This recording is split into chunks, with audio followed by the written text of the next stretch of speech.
My wife laughed. "You can't divorce me. My dad owns this town." I handed her the papers anyway. She didn't know her dad had just been indicted for fraud and their assets were frozen. Her protection was gone, and so was I. I, 38 male, filed for divorce last Tuesday. 3 years of marriage, 6 years together total. My wife, 35, laughed in my face when I told her. "You can't divorce me," she said, still laughing. "My dad owns this town. Good luck finding a lawyer who'll take your case." I handed her the papers anyway. "Already filed.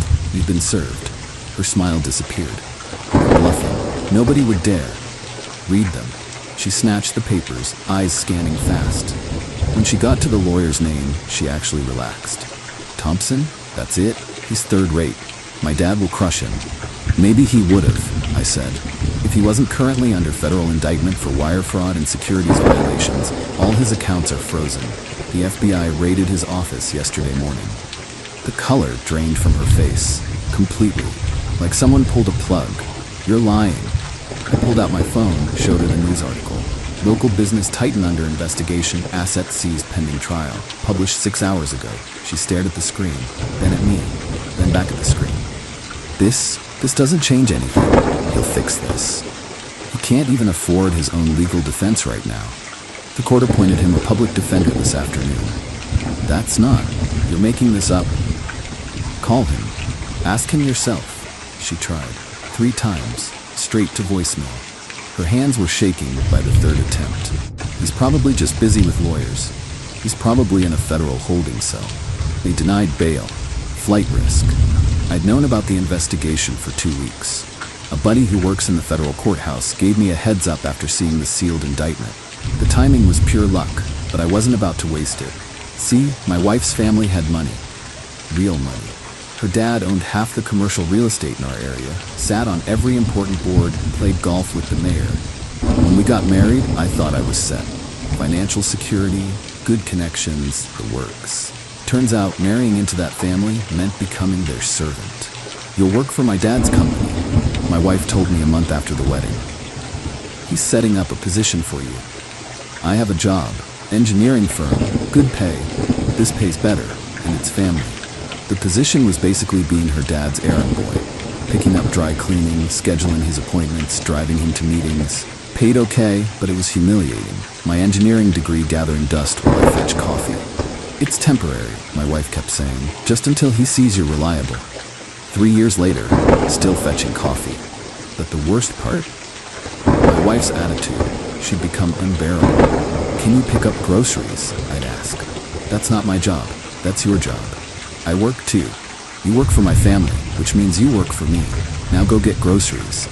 Everything was an order. Nothing was a request. And if I pushed back, she'd threaten to talk to Daddy about my attitude problem. Last month I finally snapped. We were at her parents' place for dinner. Her dad made some comment about me being lucky to marry up, and she laughed. Actually laughed. "He really is. I mean, what would he be without us?" I set down my fork. An engineer making 6 figures doing actual work instead of playing assistant. Silence. Her dad's face went red. "Excuse me," my wife said, voice ice cold. "You heard me. I'm done being your personal servant. You're done when I say you're done. Or would you like to find out how hard life gets when my father makes a few phone calls?" That threat. That was the moment. I was done. Hired Thompson the next day. He was third rate because he didn't kiss up to her family, didn't owe them favors, and he was hungry for a case. "I won't lie," he said during our first meeting. "With her family's connections, this could get ugly. They'll drag it out, make you look bad, probably try to destroy your career. What if those connections disappeared? Then it's a different story. But that's not happening." Oh, but it was. My courthouse buddy had already told me. Federal case, years in the making. Her dad's company was a house of cards. Fake investors, cooked books, the whole deal. They were just waiting for the right moment to move. I waited too. 2 weeks of pretending everything was normal while watching my wife strut around like she owned the world. "We should renew our vows," she said last Saturday. "Big party, invite everyone. Show them what a power couple we are." "Sure," sounds great. Monday morning, the feds moved. Tuesday morning, I filed. And now here we were. Her standing in our kitchen, divorce papers in hand, her whole world crumbling. "This is insane," she said finally. You can't just, we're married. Not for long. I'll fight this. I'll take everything. The house, the cars, your pension. Good luck affording a lawyer. That stopped her. She hadn't thought of that. Her dad paid for everything. Always had. She had credit cards, sure, but they were tied to his accounts, which were frozen. I'll max out the cards before they freeze them. Already frozen. Federal seizure includes all related accounts and credit lines. You checked your wallet lately? She actually ran to her purse, pulled out her wallet, started trying cards on her phone. Each one declined. No. No, no, no, no. You've got about $300 in your personal checking account. That's it. How do you know that? You show me your bank statements every month, remember? To prove you're being responsible with your allowance. I used air quotes on that last part. I pay attention. She looked at me like she'd never seen me before. Who are you? Someone who got tired of being treated like crap. Update 1. Week later. The entitlement got worse before it got better. So much worse. First thing my wife did after the initial shock, called her mom. Hysterically crying about how I was abandoning the family during their darkest hour and how cruel I was being. Her mom called me an hour later. How dare you do this now? Your father-in-law is facing serious charges and you're worried about your little feelings. My little feelings include 3 years of being treated like hired help. He gave you a job. He gave me a leash. There's a difference. You're selfish, ungrateful. We took you in. I'm a grown man with a master's degree. I didn't need taking in. I needed a partner who saw me as an equal. My daughter is too good for you anyway. She hung up. My wife, meanwhile, had moved from shock to rage. You planned this, she accused me Wednesday night. You knew about my dad and you waited like a vulture. I knew the investigation was happening. I didn't know when they'd move. Liar, you set this up. Your dad set it up himself by committing fraud for 15 years. He didn't do anything wrong. It's all a misunderstanding. The denial was impressive. Her dad was on the news every night. Former investors coming forward, employees testifying about shredded documents, the whole deal. But she refused to see it. The government's just jealous of successful people, she insisted. Successful people don't need to steal pension funds. You don't know what you're talking about. She tried everything to stop the divorce. Everything. Thursday, she called my boss at my old engineering firm, told them I'd been making threats and was unstable and they should be careful. My boss called me, confused. Hey, got a weird call from your wife? Something about threats? We're getting divorced. She's not handling it well. Ah, that explains it. She also said you were stealing from us before you left. I quit 3 years ago to work for her family. Never stole anything. Yeah, figured. Just wanted to give you a heads up she's making calls. She tried poisoning the well. Classic move. Wouldn't work though. I'd left that job on good terms and she had zero credibility. Friday, her lawyer called. Well, her lawyer. Turns out she'd convinced her dad's criminal defense attorney to take her divorce case. Pro bono, of course, since she couldn't pay. My client is willing to negotiate, he said stiffly. In exchange for you dropping the divorce, she'll agree to marriage counseling. No, miss her. No, non-negotiable. The marriage is over. She's willing to make concessions. She had 3 years to make concessions. I'm done. You're being unreasonable. I'm being clear. See you in court. He tried the intimidation thing. My client's family still has significant influence in this area. Her dad's in jail awaiting trial. Her mom's accounts are under investigation. What influence? Silence. Then, we'll be in touch. They were, frequently. My wife started showing up at my new apartment. I'd moved out the day after filing, got a studio across town. Nothing fancy, but it was mine. She'd bang on the door at random times. Let me in. We need to talk. Talk through our lawyers. Stop being childish. Open the door. Go home. This is my home. You stole it from me. The apartment was mine before we got married. My name only. She'd moved in, sure, but legally it was always mine. Check the lease. You're not on it. You need to leave. I'm not leaving until you listen to me. The neighbors started complaining. Building management got involved. Had to threaten a trespassing charge before she finally backed off. But then came the real dirty trick. Monday morning, I got pulled over on my way to work. Normal traffic stop, or so I thought. License and registration, please. I handed them over. The cop went back to his car, came back 15 minutes later with 2 more cops. Step out of the vehicle, please. What's going on? We received a report that you've been threatening someone. We need to ask you some questions. My wife, she'd filed a police report claiming I'd been sending threatening messages and showing up at her residence making threats. Complete lies. I haven't contacted her except through my lawyer, I said calmly, and I moved out of the residence. She's the one showing up at my place. Can you prove that? Thank God for doorbell cameras. I showed them footage from the past week. My wife screaming outside my door, timestamps clearly showing her arriving unannounced, me asking her to leave. The cops watched. One of them sighed. Looks like someone wasted our time. She filed a false report. We'll be having a conversation with her about that. They let me go with an apology, but the damage was done. Now I had a police interaction on my record. That was the point. When I got to work, HR wanted to meet. We received some concerning information about you. Let me guess. Anonymous tip? The HR lady looked uncomfortable. A concerned citizen called claiming you were making threats in the workplace. I work remotely 3 days a week. I've been here since 8 a.m. Who did I threaten? They didn't specify. Because it's my wife. We're getting divorced. She's making false reports. I showed her the police body cam footage. The cops had given me a copy. Showed her the doorbell footage. Laid out the whole timeline. I'm gonna recommend we ignore this complaint, she said finally. But document everything going forward. If she escalates, we need to know. She escalated. Wednesday, I found out she'd been calling my clients. I work as an independent consultant now, contract work for engineering firms. She got my client list somehow and started calling them. I'm so worried about my husband, she told one client, all fake concern. He's been so stressed lately, not sleeping well. I'm worried about the quality of his work. That client called me directly. Got a weird call from someone claiming to be your wife? Soon to be ex-wife. What did she say? Basically try to make you sound incompetent. I told her we've been happy with your work and hung up. But heads up, she might call others. She did. Hit 3 more clients before I could warn them. 2 ignored her, but 1 pulled their contract.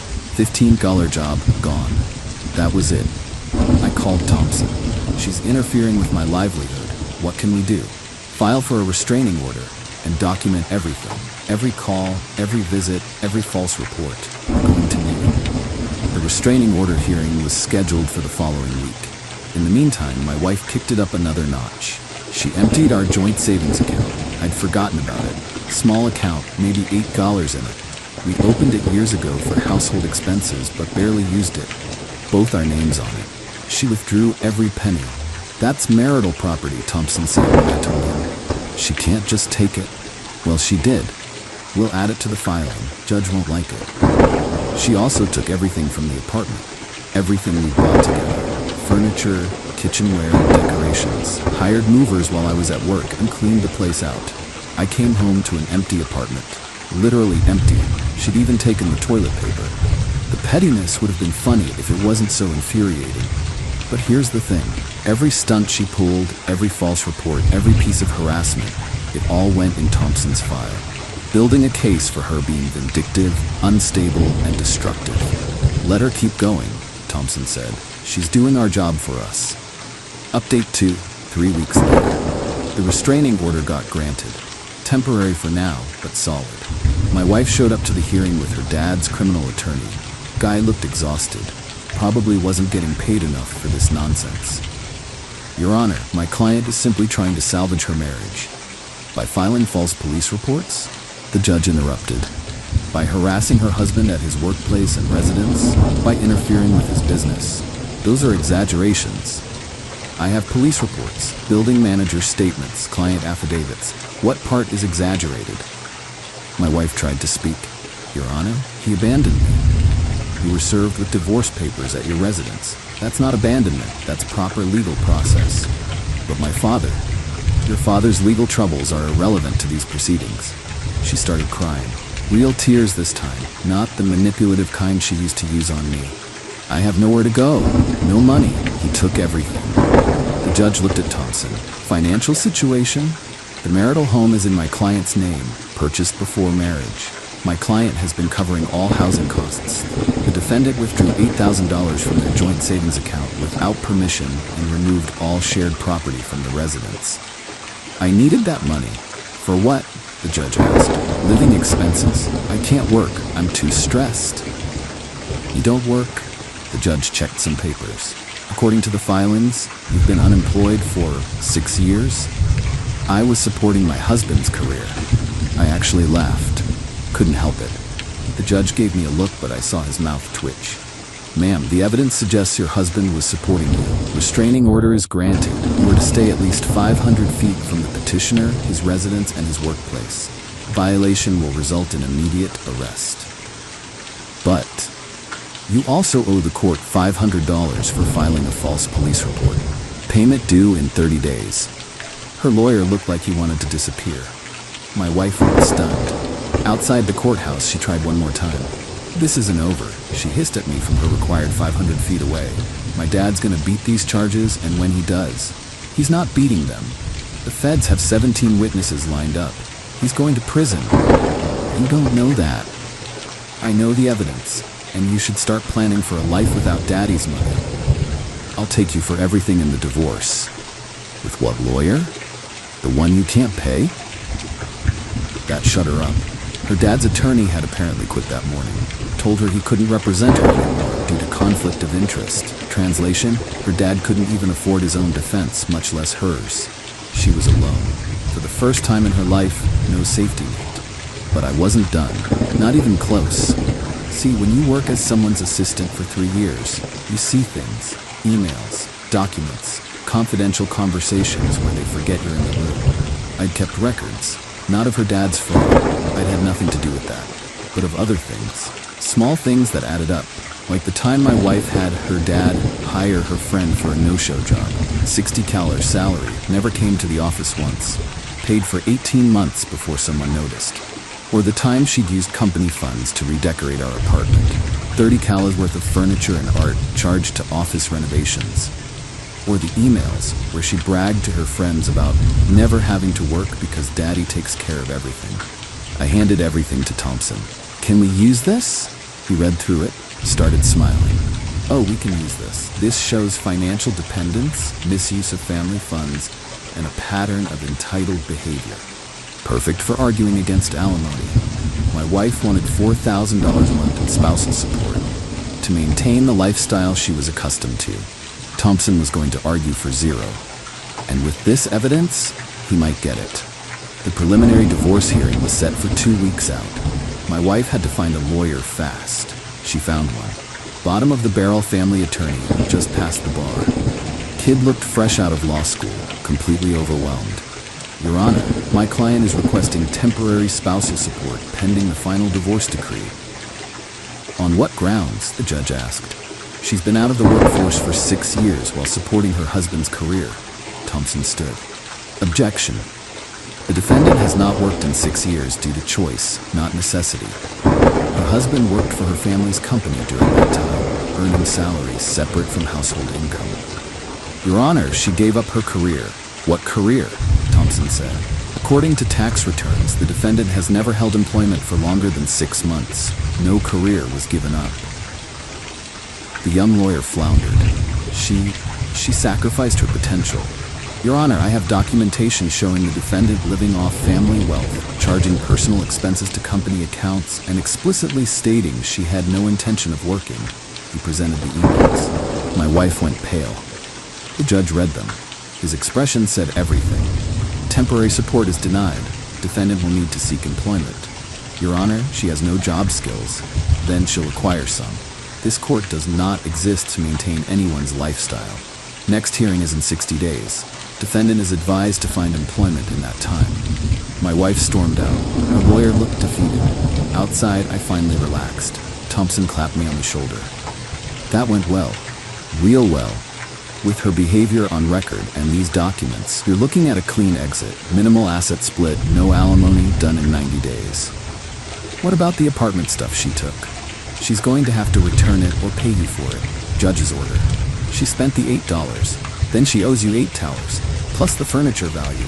We'll add it to the final decree. Best part? Her dad's trial was starting next month, all over the news, every dirty deal exposed. My wife was going to watch her whole family empire crumble in real time, and I was going to be long gone by then. Final update, 2 months later. Divorce finalized last week. Took 90 days total. Record time, Thompson said. Final settlement. I kept the apartment. It was mine anyway. I kept my car, also mine. She got her car, in her dad's name, soon to be seized by the feds. Split of shared property. She owed me $11,000 for what she took, spent. No alimony. She had to pay her own legal fees. She had to sign payment terms for that $11K. $200 a month for 5 years. Her lawyer tried to fight it, but the judge wasn't having it. Your client withdrew marital funds and removed property during an active divorce proceeding. She's lucky the petitioner isn't pressing charges. My wife's face at the final hearing was something else. Pure defeat. She'd shown up in a Target outfit, first time I'd seen her in anything not designer in 6 years. I hope you're happy, she said after, waiting at her court-mandated distance. I'm getting there. My dad's trial starts next week. The media is going to destroy us. That's on him, not me. We used to be happy. No, you were happy. I was convenient. She didn't have an answer for that. Her mom tried calling me a few times. Left voicemails about family forgiveness and second chances. Deleted them all. Her dad's trial did start. Lasted 3 weeks. Guilty on 14 counts. Sentenced to 12 years federal prison. Her mom was also charged as an accomplice. She'd signed off on a lot of the fraudulent documents. Looking at 5 years herself. The family fortune? Gone. Seized by the government, sold at auction to pay back investors. The big house, the cars, the boats, everything. All gone. My wife had to move in with her aunt. Last I heard, she's working retail. First job in her adult life. Part of me feels bad. Not much, but a little. She was raised to think money and connections could solve everything. Now she's learning the hard way they can't. But, mostly, I feel free. I'm back in engineering full-time. Got a position with a firm that actually values my skills, making good money, working on projects I care about. The apartment's slowly filling back up. Bought new furniture, better quality than the stuff she took. Everything's mine, chosen by me, paid for by me. Dated a little bit, nothing serious yet. Turns out 3 years of being treated like garbage makes you cautious about relationships. Shocker.